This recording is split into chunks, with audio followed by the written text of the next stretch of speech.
ना इधर ना उधर, सीधे मुद्दे पर नजर। क्या है आज की खबर? आप देखना शुरू कर चुके हैं न्यूज़ 18 पुनीत के साथ। भारत और पाकिस्तान में जो एक छोटी वॉर छिड़ी थी, उसके बाद पाकिस्तान में क्या हाल हुआ ये पूरी दुनिया को मालूम है। पूरी दुनिया में इसकी चर्चा भी है कि पाकिस्तान को खासा नुकसान इसमें उठाना पड़ा। भारतीय सेना ने, भारतीय वायुसेना ने अपने शौर्य का परिचय दिया और साथ ही भारत में स्वदेशी रूप से तैयार हुए और भारत ने जो अपने मित्र राष्ट्र हैं उनसे जो हथियार खरीदे थे उनका परफॉर्मेंस भी हमने देखा। पाकिस्तान में भी वहाँ जो हथियार उनके पास थे उनका परफॉर्मेंस क्या था ये भी हमने देखा। लेकिन इस बीच एक खबर आ रही है। वो खबर क्या आ रही है? खबर आ रही है कि चीन और पाकिस्तान दोनों एक बार फिर से बहुत करीब आ रहे हैं और चीन पाकिस्तान को डिस्काउंटेड रेट पर विमान देने की तैयारी, हथियार देने की तैयारी कर रहा है। किस प्रकार की ये खबरें हैं? वहाँ पर ख्वाजा आसिफ क्या कर रहे हैं? चाइना गए हुए हैं। क्या क्या खबर आ रही है इसी को समझते हैं और क्यों ये सब हो रहा है इसी को भी जानेंगे। मेरे सहयोगी अंकुर जी मौजूद हैं, उनसे समझते हैं। सर, ये खबर क्या आ रही है ये पाकिस्तान और चाइना को लेकर के, डिफेंस डील को लेकर के? देखिए, इस समय ख्वाजा आसिफ वहीं पे हैं चीन में, और इससे पहले शाकडार भी वहाँ पे पहुँचे थे। तो चीन और पाकिस्तान के जो रिलेशन है वो जग जाहिर है, उसमें कोई और तबसरा नहीं हो सकता, उसकी कोई एक्सप्लेनेशन नहीं हो सकती। क्योंकि इस जो 2.5 या 3 दिन की जो भी हमारी पाकिस्तान के साथ जंग हुई, इसमें चीन ने खुल के पाकिस्तान का साथ दिया। क्योंकि जितने भी हथियार यूज़ किए गए पाकिस्तान की तरफ से, चाहे वो PL-15 मिसाइल हो, J-10 हो जिसकी बात की जा रही है, बड़ा ओवर हाइप भी किया जा रहा है, सारे हथियार चाइनीज़ थे। तो इस बार अमेरिका खुद को पीठ थपथपा रहा है कि देखो मैंने सीज़ फायर कराई लेकिन हथियार तो सब चाइनीज़ थे। तो इसमें कोई आश्चर्यचकित होने वाली बात बिल्कुल नहीं है। चीन के साथ जो पाकिस्तान का रिश्ता है बिल्कुल वैसा है कि वो इंडिया के खिलाफ यूज़ होता है। तो इस समय जो वहाँ पे वो गए हैं, तो जो बयान आया है पाकिस्तान की तरफ से, इशाक डार की तरफ से, अभी ट्विटर पे कुछ देर पहले, उसमें कहा गया है कि CPEC-2 की हम बात करने गए हैं, लेकिन ये CPEC-2 नहीं है। ये CPEC-2 के को गिरवी रखा जाएगा। कहा जाएगा कि CPEC-1 तो हो गया था, चलिए ठीक है, अब CPEC-2 में हम आपके लिए ये सब करेंगे, आपको ज़मीन देंगे, आप यहाँ पे रोड बनाएं, आप यहाँ अपने बेस बनाएं, आप यहाँ पर अपना सामान ढोएं, मिडिल ईस्ट तक जहाँ तक भी आपको लेके जाना है और सेंट्रल एशिया तक, और बदले में आप हमें डिस्काउंटेड रेट पे चाइनीज़ हथियार दें। क्योंकि हमारा मकसद तो पैसा कमाना तो नहीं है, हमारा मकसद तो इंडिया के साथ लड़ना है। तो जंग कभी भी हो सकती है, तो इसलिए आप हमें हथियार दें। दो चीज़ें मैं समझना चाह रहा हूँ कि इंडो पाक कॉन्फ्लिक्ट में ये जो चीज़ें हुई हैं, इसमें पाकिस्तान को ये तो समझ में आ गया कि चाइना से जो उसे माल मिला हुआ था उसने उसका कोई बहुत ज़्यादा फ़ायदा नहीं कराया है और मामला कितना बिगड़ा है। इवन ये भी खबर आई कि सैटेलाइट इमेजिंग और बाकी चीज़ों में भी चाइना ने बहुत पाकिस्तान को सपोर्ट किया। तो ऐसे में अभी भी चाइना के ऊपर पाकिस्तान का ये रिलाय जो हो रहा है, इसके क्या कारण है? देखिए, चाइना पाकिस्तान का जो रिलेशनशिप है चाइना के साथ, वो इसलिए बढ़ा, एक तो प्रॉक्सिमिटी है, पास में ही है, CPEC की वजह से बढ़ा, और साथ ही जब अमेरिका ने पैसे देने बंद कर दिए 9/11 के बाद, 9/11 के कुछ दिनों तक दिए, जब तक ओसामा नहीं पकड़ा गया। ओसामा बिन लादेन के मारे जाने के बाद वो जो एड थी वो मिलनी बंद हो गई, और जो एड मिलनी बंद हो गई वो 2018-19 में जब से ट्रंप आए थे, तो उसके बाद पूरी डिपेंडेंसी पाकिस्तान की चाइना की तरफ हो गई। अब क्या है कि अब जो F-16 है उनका जो मेंटेनेंस है वो भी एक बड़ी समस्या है। नए F-16 आप खरीद नहीं सकते क्योंकि काफ़ी एक्सपेंसिव हैं, और पूरी पैकेज की डील होती है, वो मेंटेनेंस भी उसमें शामिल होता है, पायलट्स की ट्रेनिंग भी होती है, तो वो कैसे होगा, है ना? तो वो उसके लिए भी पैसे चाहिए, तो अमेरिका की तरफ से पैसे नहीं मिल रहे। तो अब क्या है कि अब चूँकि सस्ता चाइनीज़ सामान खरीदा जाए, चाइनीज़ फाइटर जेट खरीदे जाएँ, चाइनीज़ मिसाइल खरीदे जाएँ, तो ये सब फिर पाकिस्तान ने अपने आप को इस तरफ मोड़ दिया। तो अब जो भी अभी हमारे साथ जो भी जंग हुई उसमें जो फाइटर प्लेन्स थे और जो मिसाइल थी, पाकिस्तान ने इस बार चाइनीज़ वेपनरी पे ज़्यादा भरोसा किया, नंबर 1। नंबर 2, अब खबरें हैं ऐसी, ग्रेप वाइन है कि चीन पाकिस्तान को J-35, J-20 और देने वाला है, करीब करीब 40, और जो काफ़ी इसी साल अगस्त के बाद वो डिलीवरी शुरू होगी, 40 है, और 50% डिस्काउंट पे। यानी कि चाइना ने ये भी कहा है कि डिस्काउंट पे लो और नो EMI पे लो, जो आप मोबाइल खरीदते, नो कॉस्ट EMI पे लो, यानी कि धीरे धीरे पैसे देते रहना। लेकिन आपको क्या लगता है कि चाइना फोकट में जैसा देगा? फोकट में नहीं देगा। चाइना जो CPEC-2 शुरू करना चाहता है, उस CPEC-2 के बदले ये चीन पाकिस्तान को ये हथियार देगा। मतलब कुल मिलाकर ये है कि हम आपके संसाधनों का भी इस्तेमाल करें, निचोड़ लें सब कुछ, और आप हमारी ज़मीन ले लो, यहाँ जो करना है करो, और हमको लड़ने के लिए हथियार देते रहो। अगर एक सामान्य भाषा में समझा जाए तो यही है। हाँ, और दूसरा इसमें ये है, जब इंडिया पाकिस्तान का कॉन्फ्लिक्ट हुआ तो ये नैरेटिव बनाया गया कि राफेल को गिराया गया, राफेल से बेटर J-10 है, राफेल से बेटर J-20 है, PL-15 मिसाइल जो चाइना की है, एयर टू सरफेस, वो शानदार है। ये पूरा नैरेटिव बिल्ड किया गया। अब चाइना को भी अपना माल बेचना है, चाइना को beyond Cambodia, beyond Bangladesh, beyond Pakistan, उसको अपना सामान बेचना है। तो चाइना ने भी इसको प्रोपेल किया, ऐसा नैरेटिव बनाने की कोशिश की कि देखिए राफेल से बेटर चाइनीज़ फाइटर जेट हैं। और अब ये जो खबर आई है कि भैया आप हमारे से ख़रीद लो, 50% डिस्काउंट है, और हमारे जो प्लेन है J-35 वो F-35 से बेटर है। ये भी एक नैरेटिव चलाने की कोशिश की जा रही है, और सस्ते हैं, क्योंकि F-35 आपको मालूम होगा one of the most expensive fighter jet है, पूरी दुनिया में सबसे महंगा प्लेन है, 5th जनरेशन है, और उसकी मेंटेनेंस भी महंगी है।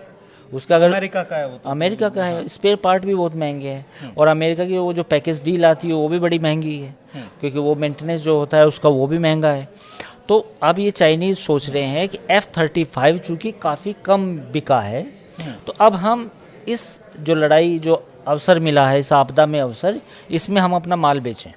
तो ये कुल मिलाकर पाकिस्तान को डिस्काउंट देकर ये मार्केट में एक हवा बनाने की चाइना की तरफ से कोशिश है कि अभी सेल चल रही है। हाँ, अभी सेल है, और आप ये खरीदिए, और पहले पाकिस्तान को डिलीवरी की जाएगी, और फिर ये तो नैरेटिव चलाया ना इसमें।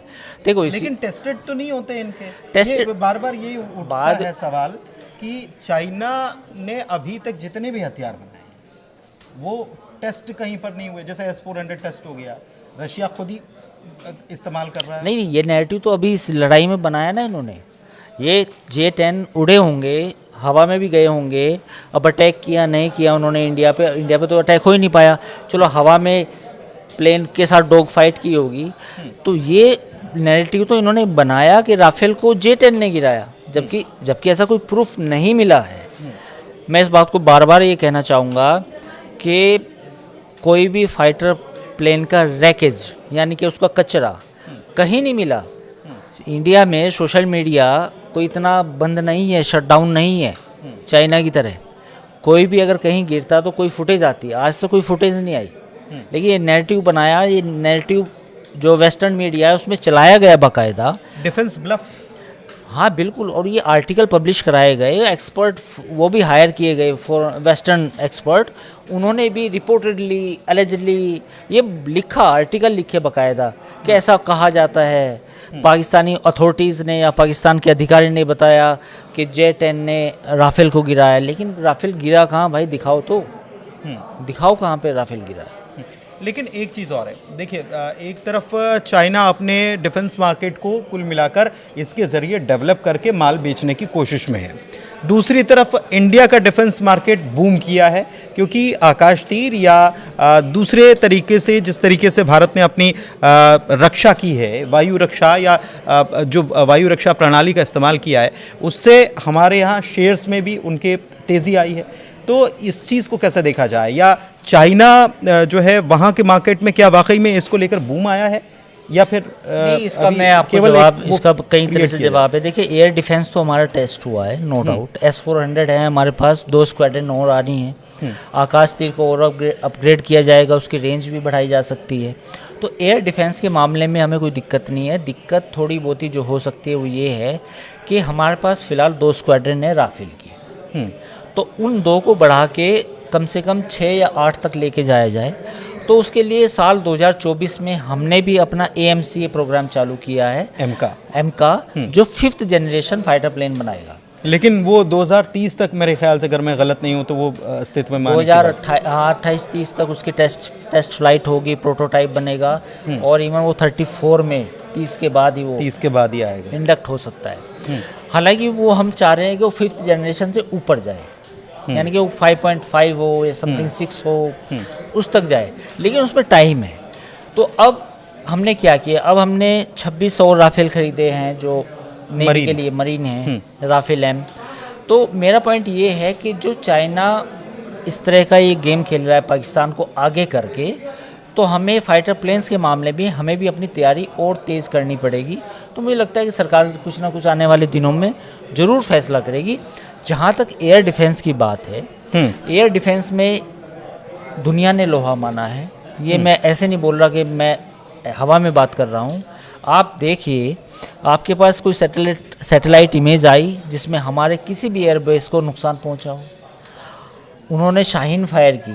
पहले खबर ये थी कि उन्होंने हत्फ या उसका हत्फ का दूसरा नाम भी है, वो फायर की, लेकिन शाहीन 2 फायर की उन्होंने, और शाहीन 2 को हमने गिरा दिया। फतेह या हत्फ पहले फतेह कहा जा रहा था, हत्फ थी वो, बेसिकली शाहीन थी।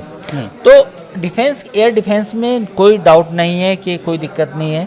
दूसरा, ड्रोन के मामले में भी काफ़ी प्राइवेट कंपनीज बना रही हैं ड्रोन इंडिया में, और डेवलपमेंट हो रहा है। तो पॉइंट ये है कि पाकिस्तान अब भागा गया है, क्योंकि उसको ये लगता है कि लड़ाई कभी भी फिर हो सकती है। और एक खबर तो आपने ब्रेक की है आज अपने चैनल पे, जो आपने बताया कि उनको आसिम मुनीर साहब को फील्ड मार्शल अब वो तो फील्ड मार्शल बनने के बाद वो तो फिर वो अब क्या चाहेंगे, वो फिर चाहेंगे कुछ ना कुछ ऐसा मामला बढ़े इंडिया के साथ। तो मैं तो यही कहूँगा कि हमें तैयार रहना होगा, बिल्कुल नहीं सोचना कि सब कुछ मामला ख़त्म हो गया। जैसा सरकार ने भी कहा है कि ऑपरेशन सिंदूर इस कैरी ऑन जारी है, क्योंकि पाकिस्तान का जो हालात हैं, जो उसका ऑब्सेशन है मिलिट्री का, भारत के साथ लड़ाई का, वो फिर 1 या 1.5 साल के भीतर कुछ भी हो सकता है। एक चीज़ और मैं समझना चाह रहा था, एक खबर और आई थी कि पाकिस्तान ईरान की तरफ देख रहा है, ख़ास तौर पर ईरान की ड्रोन टेक्नोलॉजी, क्योंकि अभी रशिया की तरफ से ईरान के साथ जो ड्रोन्स इस्तेमाल किए हैं, ख़ास तौर पर इनके शाहिद ड्रोन्स हैं जिन्होंने काफ़ी यूक्रेन में नुकसान पहुंचाया है। तो क्या ईरान पाकिस्तान को वो शाहिद ड्रोन्स जो है वो मुहैया कराएगा? ये डील हो सकती है, या हिंदुस्तान के साथ कोई डील हो सकती है? क्योंकि ड्रोन ने, ये वॉर जो हुआ, ये ड्रोन को लेकर बहुत ज़्यादा हमने देखा कि फोकस था, ड्रोन ही आए। नहीं, बिल्कुल सही सवाल है, लेकिन इसमें बहुत सारी चीज़ें हैं कि ईरान देगा टेक्नोलॉजी नहीं देगा, ये एक बड़ा सवाल है। क्योंकि हमारे ईरान के साथ बेहतर संबंध है। ईरान भी नहीं चाहेगा कि मैं पाकिस्तान को हथियार दूं, इंडिया फिर नाराज़ हो सकता है। और ईरान को भी अब इंडिया की ज़रूरत है। क्यों ज़रूरत है? क्यों इसलिए ज़रूरत है क्योंकि जो अमेरिका के साथ जो बातचीत हो रही है, उसमें इजराइल भी सहयोगी है अमेरिका का, और अगर ये मामला बढ़ा तो इसमें इंडिया का रोल हो सकता है इस टेंशन को कम करने के लिए, क्योंकि कहीं ना कहीं इजराइल के साथ हमारे संबंध अमेरिका से बेहतर है। तो अगर हम कहीं ना कहीं कोई फेस सेविंग ईरान को दी जाए या बीच बचाव किया जाए तो उसमें रोल हो सकता है। तो ईरान नहीं चाहेगा कि ड्रोन टेक्नोलॉजी पाकिस्तान को दी जाए। और खुद ईरान का और पाकिस्तान का भी बॉर्डर में डिस्प्यूट है। ऐसा नहीं है कि पाकिस्तान और ईरान के बीच अटैक हुआ था, ये अटैक कर दिया था, अटैक भी कर दिया था, और इतने बेहतर अच्छे संबंध नहीं है। अच्छे संबंध नहीं। एक चीज़ और कि अगर ईरान के पास, ईरान का कोई ड्रोन ताकतवर है जिसको शाहिद नाम दिया गया है, शाहिद 135, लेकिन एक चीज़ और है कि भारत और इजराइल ने भी हर्मीज ड्रोन मिलकर तैयार किया है, भारत में तैयार हो रहा है वो, तो उसकी भी ताकत जो है वो भारत और पाकिस्तान के इस कॉन्फ्लिक्ट में देखने को हमको मिल चुकी है।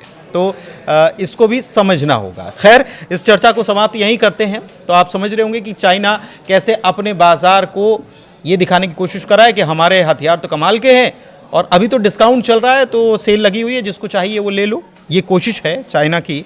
और पाकिस्तान में भी हो सकता है कि 50 के बाद 10% एक्स्ट्रा डिस्काउंट मिल रहा हो, कि थोड़ा अगर ज़्यादा बल्क ऑर्डर कहीं और से मिल जाए तो हम आपको 10% डिस्काउंट एडिशनल दे देंगे। ये चीज़ें चल रही हैं फिलहाल। चर्चा में इतना ही, और चर्चा कैसी लगी, जानकारी कैसी लगी, ज़रूर बताइएगा कमेंट के माध्यम से। फिलहाल हमारे चैनल को लाइक कीजिए, सब्सक्राइब कीजिए। बहुत धन्यवाद।